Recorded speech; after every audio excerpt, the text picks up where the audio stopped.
Good morning. Ay, nakabukas na ako ng ano ko. Pintuan ko. Binuksan ko na, guys. Ayan. Good morning, good morning, good morning. Ayan. Umalis na yung kapatid ko. So, tingnan natin sa labas. So, ayan ngayon, guys. Yung sa labas.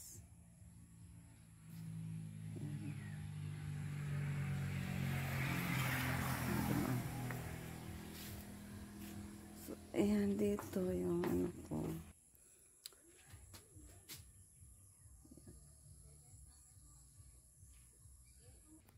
So, yun. Magandang araw ngayon. Kahapon ng hapon yun na, guys. Nag-ano ako. Nagsunog ng mga ano sa likod. So, ngayon, ayan. Nag-ano na ako na pakainin ko na lang muna yung pusa ko. Kasi kagabi may natirang konti akong kanin. So, yung sa tanghali ko na kanin. Ngayon ito, ipakain ko ito sa ano sa pusa ko. Kasi mayroon pa ditong sabaw na natira. So, yun ang anuhin ko. Pakain tayo ngayon ng pusa. Yun na nga, yung pusa talaga, gusto talaga niya yung isda. Kasi inanuhan ko yun may, ano ako na chicken. Ayaw kumain, gusto talaga niya yung, ano, isda. Kaya kahapon, ano, bumili talaga kahapon ng tulingan para mayroon akong isda na maano sa kanya. So, mapakain yung paksi ko na. Pinaksiw ko. Tapos kahapon yung sinaba ko yung ulo para may ano siya. Sabaw. Ayun.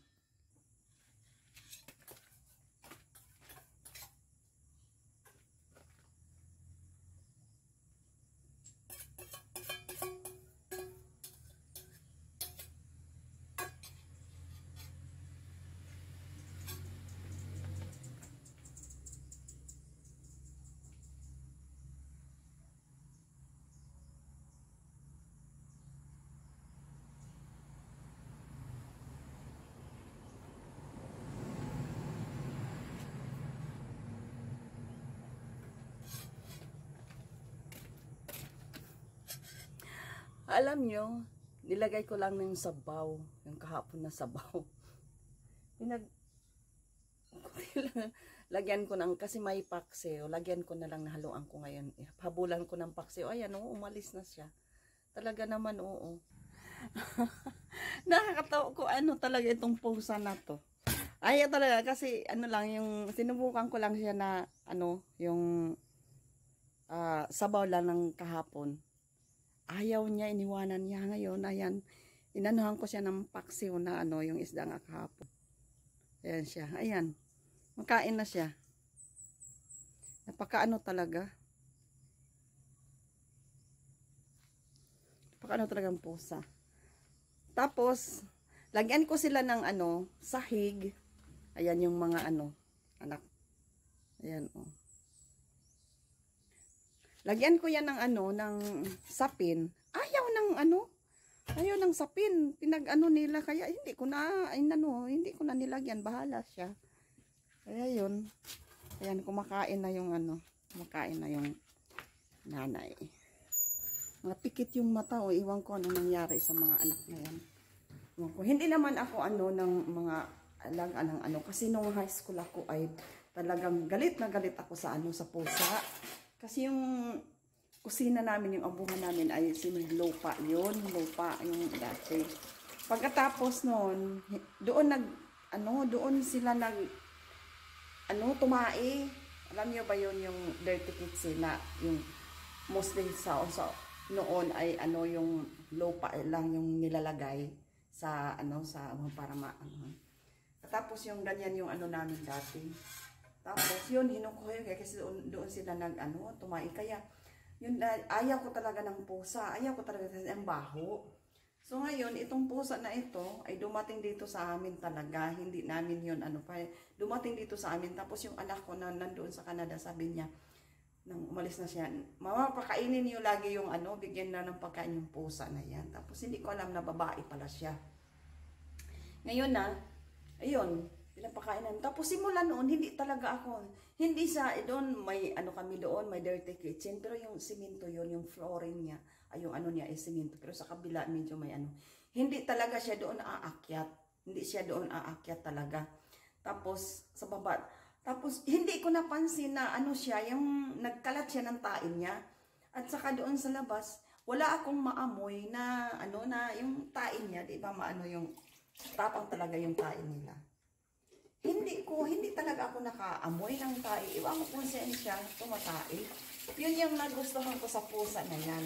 Pero kaso, ayaw ko talaga dito sa loob. Kahit nadalhin niya yung mga anak niya dito, ayaw ko talaga dito sa loob. Sabi ko sa kanya, pasensya na, hindi kita papasokin talaga dito sa loob ng bahay. Kasi kaya, tsaka na lang sila doon sa labas, binibigyan ko naman ng pagkain. So, yun yung story ng pusa ko. Hindi siya yung tatain na kahit saan-saan. Wala talaga. Kahit ligaw talaga siya na pusa. Na pusang pumunta dito sa amin. Kaya yun yung pusa na yan. Yan. Tapos yun nga, bagong panganak, kaya talaga niya na Kaya kahapon, bumili ako ng isda.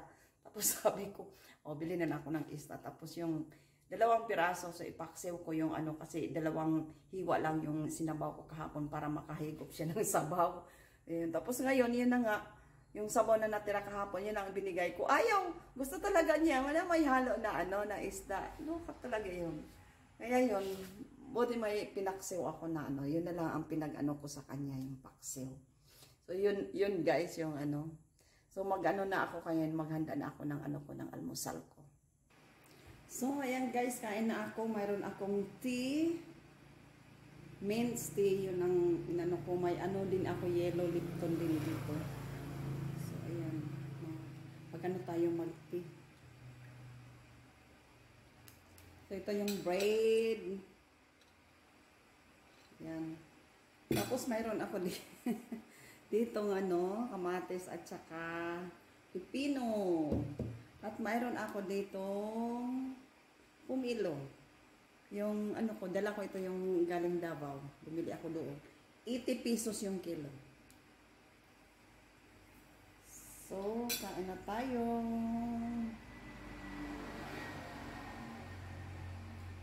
Tinutos ko tapos may cheese.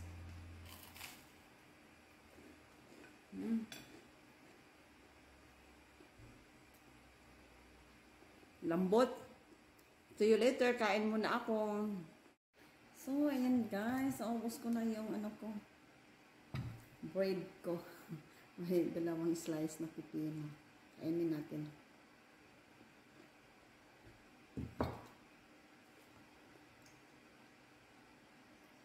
Okay. Kain na tayo ng pumelo. Yung buko, mamaya ako yung tanghali. Kasi mainit ang panahon. Tama.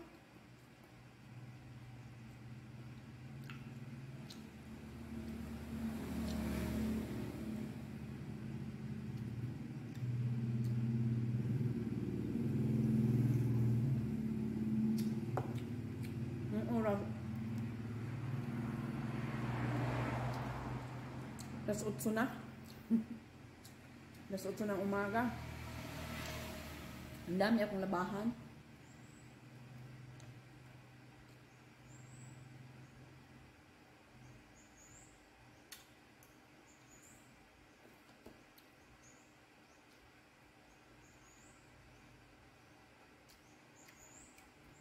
See you later. Ay, grabe ang pawis ko guys. Ayan, ako ng mga halaman ko. Nagbuhos. Ang dami kong pawis. Ay, binuhusan ko yung mga nung nagdilig. Yun na nga. Nagdilig ako ng ng halaman ko. Ayan. So, ngayon magbihis ako. See you later. Ayan guys, hindi pa tanghali. Alas 10. Mag-alas 11 na guys. So, kanina nag-ilis ako kasi daming pawis ko. So ngayon, ang dami kong iniisip kung anong ulamin ko kasi hindi naman ako nag-rice ng umaga, ng almusal ko, di ba? Tinapay lang ako. So mag-rice ako ngayon kasi pag hindi ako mag-rice ngayon, so magugutom din yung yung pusa ako kasi wala akong kanin. So kaya nagsaing na lang ako. So ngayon ang ulamin ko ay kumuha na ako ng kangkong. Ayan. May kangkong daan sa ko. So libre na ito.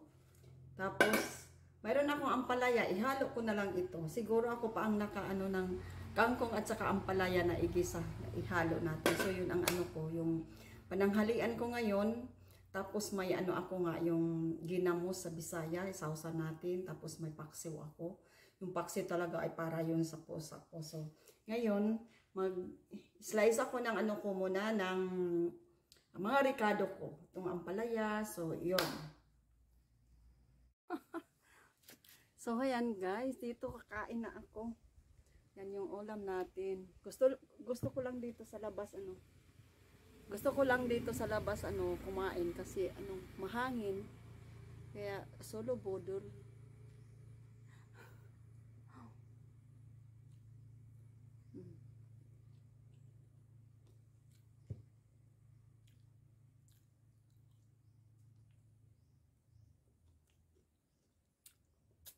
Ito na yung buko ko.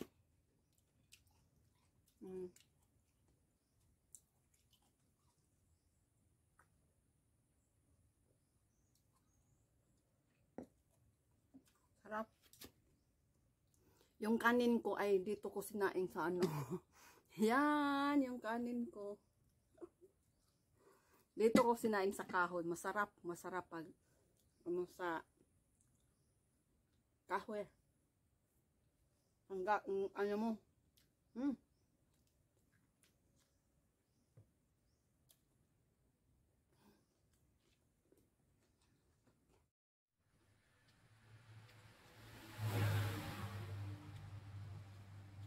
Super init dito.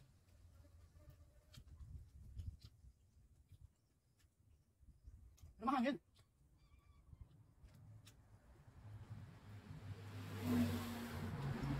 Sarap ang palaya.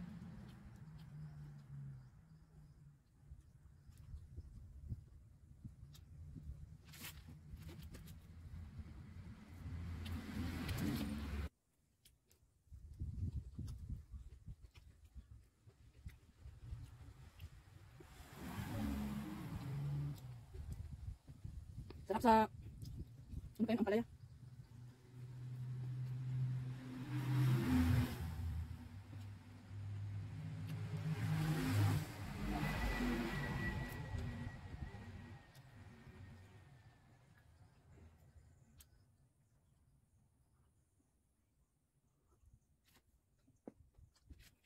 Masaya pa rin kahit mag-isa.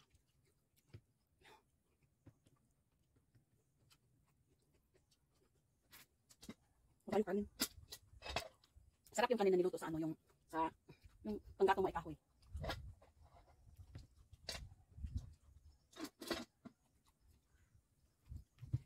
Gusto dito.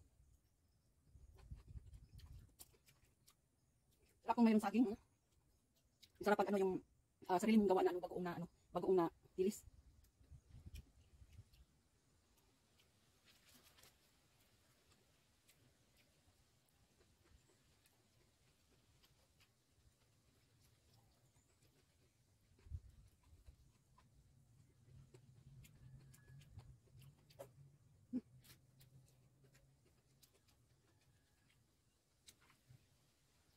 Ayun ko dito.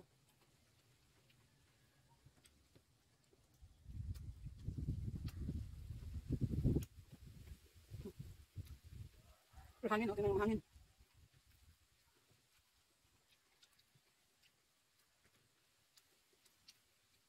Sarap ang bagoong.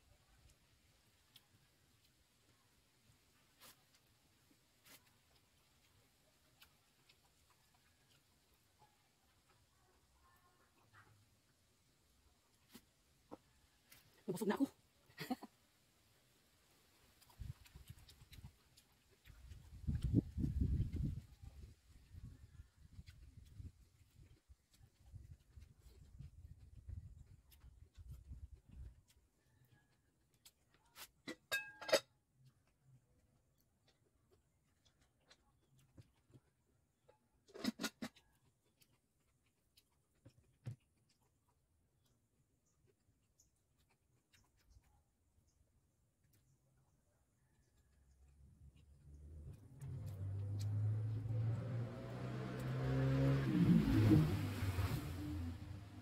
Ito, everyone.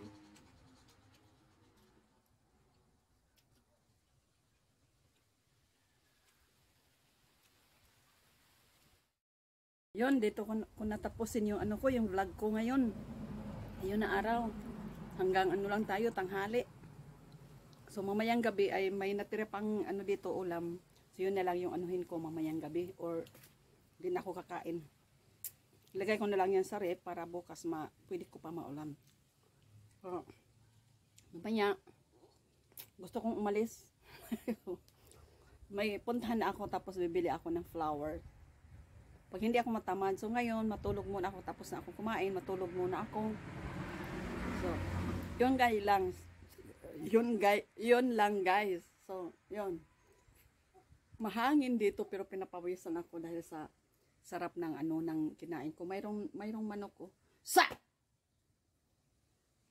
Mayroong manok. So, maraming salamat at bye-bye. Maraming salamat sa suporta niyo lagi sa channel ko. Bye-bye. See you on my next vlog.